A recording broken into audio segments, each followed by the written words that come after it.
6 p.m. or slightly thereafter on Tuesday, the 14th of November 2023, and I declare the meeting open. I just wanted to acknowledge that this is the first meeting for a number of our councillors, first formal council meeting, an agenda briefing, and I very much hope that you enjoy the experience very much. In accordance with City's Policy CM 105, agenda briefings are conducted for the purpose of providing elected members with a forum to ask questions of the City's administration and to receive answers to those questions to enable informed decision-making by Council at the following week's ordinary Council meeting. In accordance with the Local Government Act of 1995, agenda briefings are not decision-making forums. Questions may be asked and answered, and there is to be no debate or discussion. Questions must be specifically relevant to the item being discussed. Elected members and employees must disclose any financial, proximity or partiality interest they have in an item to be discussed and declare the nature of that interest at the commencement of the briefing or at the latest when the item is about to be discussed. And if a member or employee has a financial, proximity or partiality interest in a matter arising during discussion, the nature of closed, just dropped out there for a moment, apologies, as soon as possible after the matter is raised. Interests are to be disclosed in accordance with the provisions of the Local Government Act 1995 as they apply to council meetings.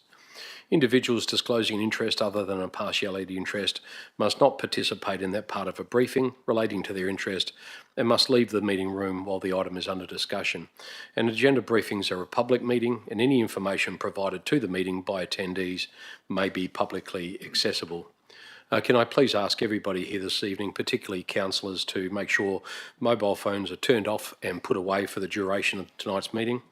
The briefing is being live streamed via the City's YouTube channel. Just on this evening, and just to start, my thanks for Councillor Tuchek for focusing this month's agenda briefing on raising awareness for mental health, and I'll ask him to speak to that in just a moment. And I want to thank everyone for being so involved tonight, and as those at home might realise, it's not St Patrick's Day.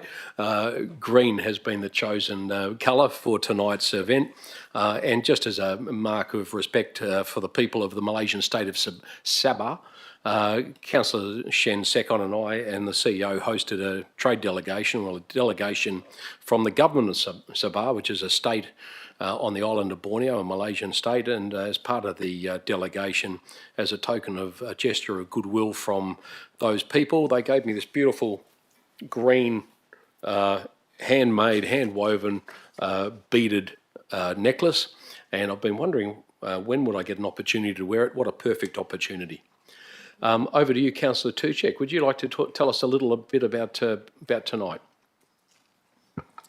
Thank you, Mr Mayor, and welcome to the newly elected. And everyone looks fantastic in green, so thank you. This is the fourth charity day. The first one was Jeans for Genes. The next one was Footy Colours. Last month was pink for breast cancer. And tonight is green. The international symbol for mental health is the green ribbon. So fantastic. Thank you very much. Next month is Christmas, so looking forward to seeing you guys in that one. And thank you once again for your support and generation. Thank you.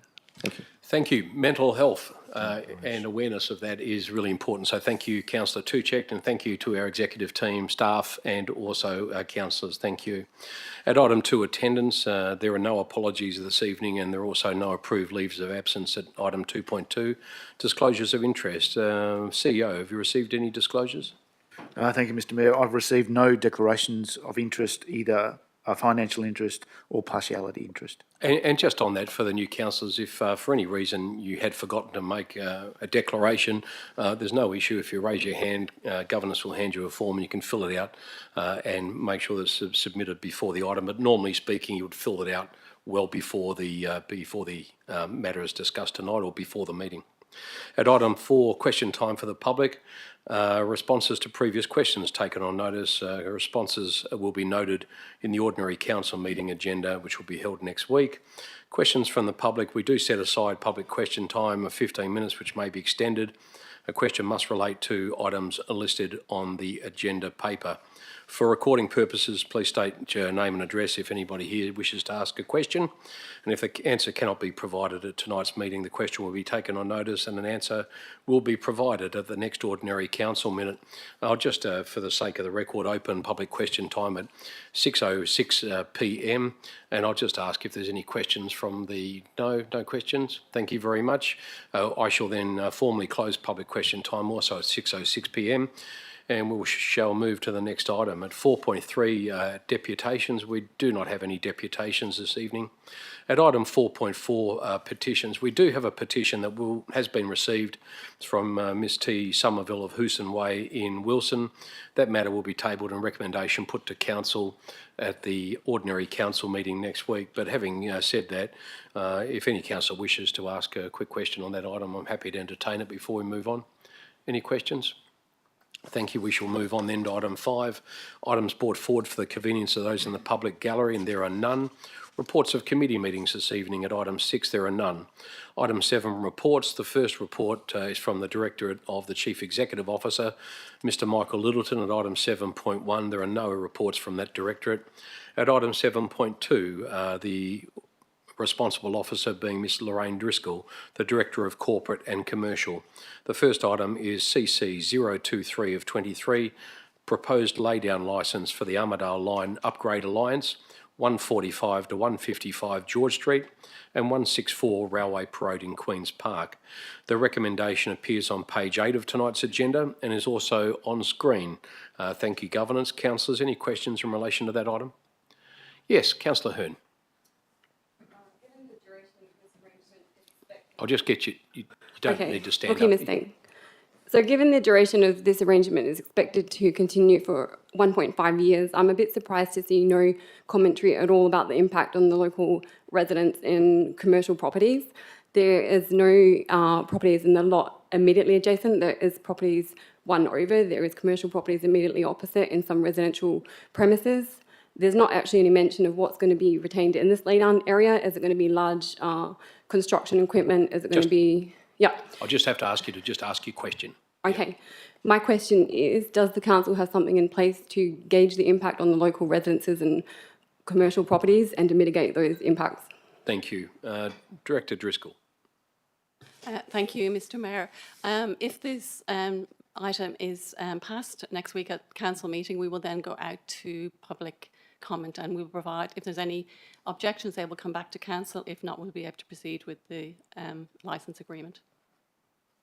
Just on that though, you would have seen recently there was some commentary in relation to, I think, the Bayswater line and some interference there with disruption to businesses.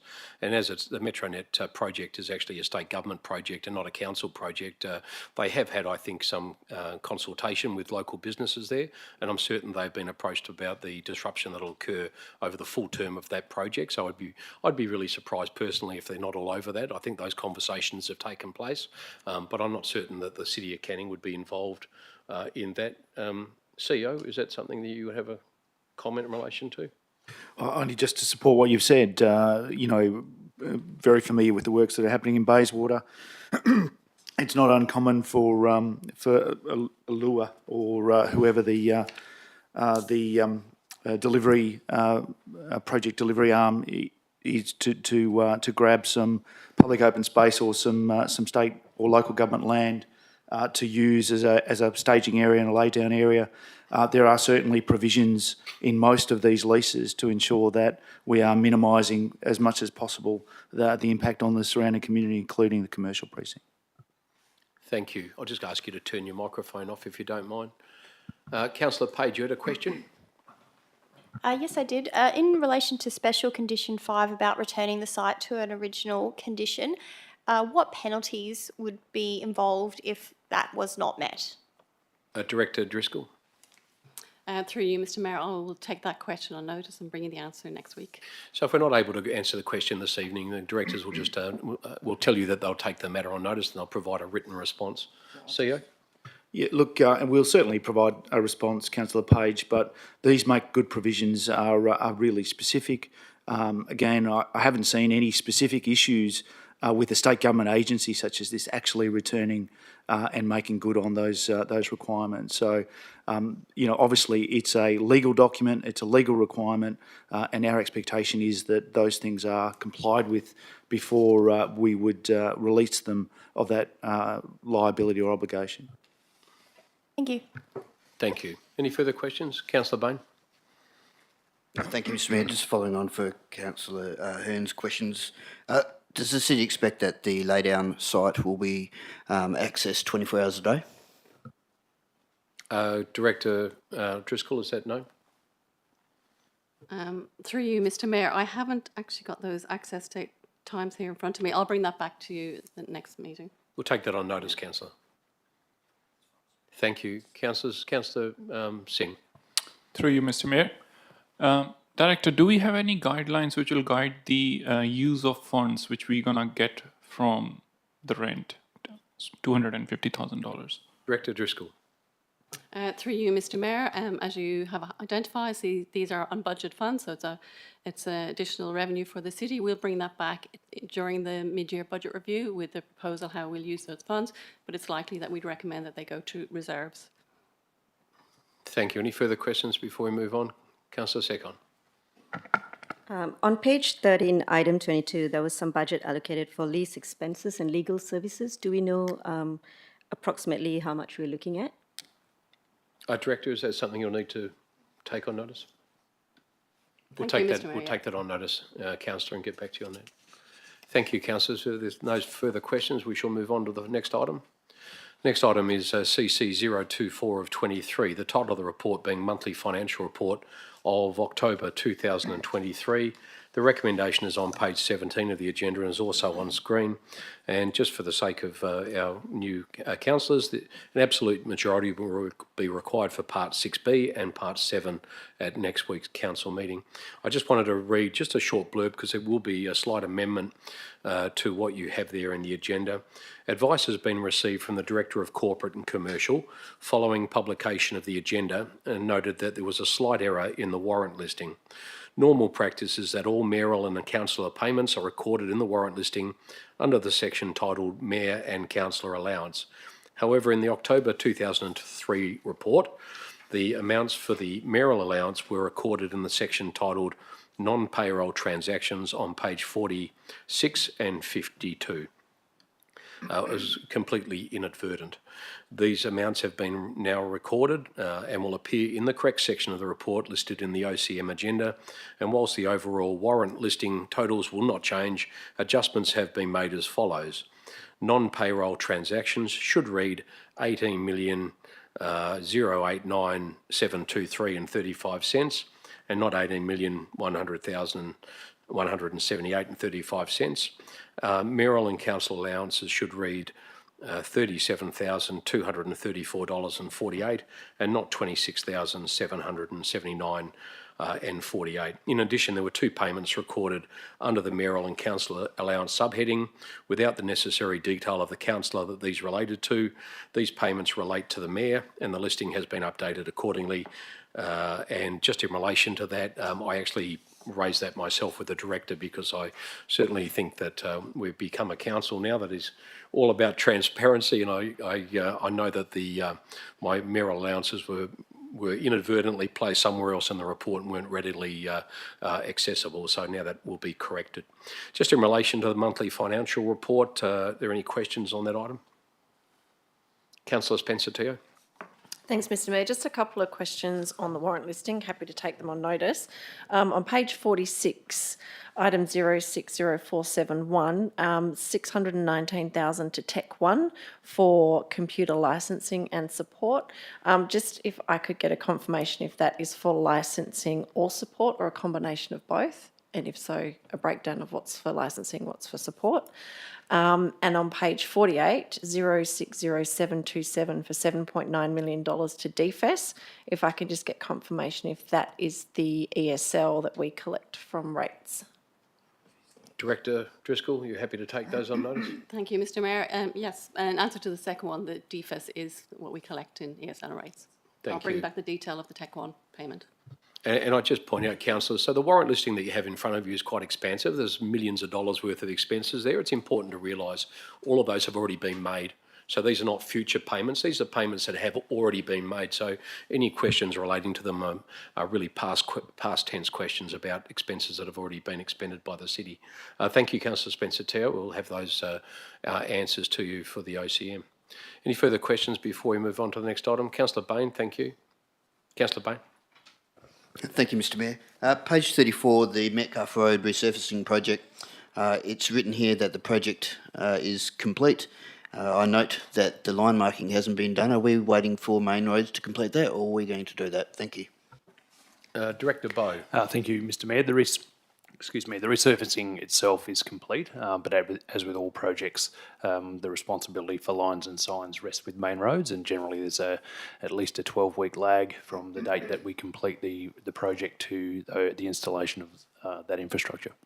Would you mind if I jump in and ask a question there? Because I asked it recently in relation to Cecil Avenue. I think I was talking to Director Bride, and I know I raised it, and we were informed at that time that there was an ability for the city to actually carry out those works. We'd always been under the apprehension, or perhaps a misapprehension, that we had to have Main Roads do all those line markings, and there are always significant issues with that occurring because we, dance to the beat of their drum, not ours.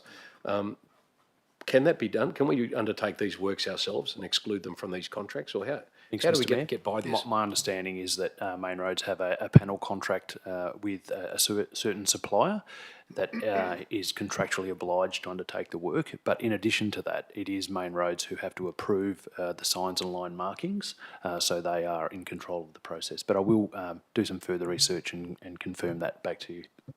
Okay, because the last I'd heard about it, we were told that we could actually do it ourselves. So I'd appreciate your advice on that. Councillor Hearn, thank you. On page 23, the capital expenditure, I'm having a bit of trouble reconciling the actual against the actual versus commitments. In looking at this trajectory, it looks like we could be as much as $30 million overspend by the end of the financial year, and I'm sure this is not the case. So I'm wondering, the true actual must be somewhere in between those two numbers. Would that be correct? And at what point would we see the actual reconcile with the actual and the commitments? Is that what we would expect? Director, can I get you just to provide some narrative around the question?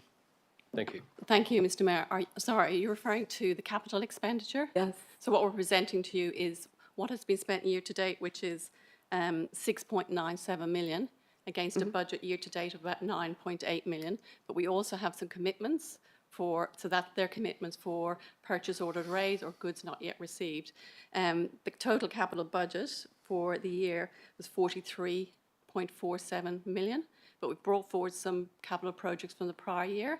So what we show you is our progression towards those, but as the nature of capital projects, it's not, as you know, it's not uniform. They're big projects, so you'll see a lot of the spend start to happen towards the end of the year. But we will always carry some forward because capital projects don't run from a financial year. So you'd call this largely a timing issue, and do you think we are on target to meet our budget for the full year? Yeah, sorry, through you, Mr Mayor. I think there will always be an element of carry forward in capital projects. But if you refer to the table on page 24, it shows you the number of projects that we've got and our progression towards those. So we've started, 3 months in, we've started, you'll see, so projects that are over $1 million, for example, we've started 58% of those. So as the months progress, you'll start to see the capital spend increase. And I'm happy to provide some further information outside the meeting if you require it. It will provide, the city will be providing some learning in relation to this. It is complicated. It's a snapshot in time. We'll certainly get to that, and I think there needs to be some training around that specifically to really understand those financial reports. I know, all councillors do that, at some point during the lead up to the elections, but it's certainly a lot different when you're sitting here in the room. Did you have a further question, Councillor Hearn? Did you have any further questions? No, my question was, are we actually just going to be on target for the full year? I think there was the projected capex is on target for the full year. Director? Through you, Mr Mayor, it's hard to predict that right at the moment, given that the nature of the capital projects, and we will carry some forward. That's a normal CEO? course. Yeah. Look, I would just add that certainly the budget we have won't be exceeded. The capital project delivery is as it stipulates, with 58% of projects commenced. There is some element of projected carry forward of those capital projects, but there will be no exceedance of the total capital budget. Okay, Happy to sit down and work you through. I think we've got a meeting on Friday just to clarify some of the finer elements. Thank you. Thank you, councillor. Just ask you to turn your mic off. We move to, thanks, councillors. Any further questions before we move on? Councillor Secon. Thank you, Mr. Mayor. On page 19, item 17, TPS 23 reserves, I notice TPS 23 funds are exclusively, in this case, for Ferndale, Linwood and Parkwood. On page 38, other suburbs have TPS for community-driven playgrounds and public open space infrastructure, but not as much as TPS 23, and some suburbs have none. So how are TPS funds allocated by suburbs? Director Bride. Thank you, Director Bride. Yeah, thank you, Mr. Mayor. So obviously each town planning scheme covers a geographical area, and they've got various ages of those schemes. Some of those schemes are 1970s, 80s, 90s. So the money that's collected for POS contributions has to go back into purchasing public open space. So where the scheme is still live, it hasn't finished, there's still land to be subdivided.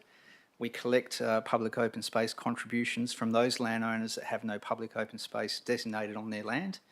And at the end of the scheme, if there's any money that's left over that hasn't been used to buy other pieces of public open space, then the city, like in the case of TPS 23, can apply to the Minister for Planning to use those funds to actually build capital upon those public open space reserves. So it really depends on where the scheme is at, whether it's complete, whether it's still going. If it's still going, we still need that money to buy land off other private landowners in the scheme area. Thank you, Director. Thanks, councillors. We shall move on then to item 7.3, the responsible officer being Director Graham Bride, the Director of Planning and Development. The item is PD 018 of 23. The title of the report, Adoption of Local Development Plan, Proposed Community Use Development at 2 Headley Place, in brackets lot 3002 in Bentley. The officer's recommendation appears on page 67 of tonight's agenda and is also on screen. Councillors, any questions in relation to item 7.3? Councillor Kunza. Through you, Mr. Mayor, to Director Bride, just with respect to the use of the site for community purpose exclusively, to what extent can any development be used for commercial purposes? Director.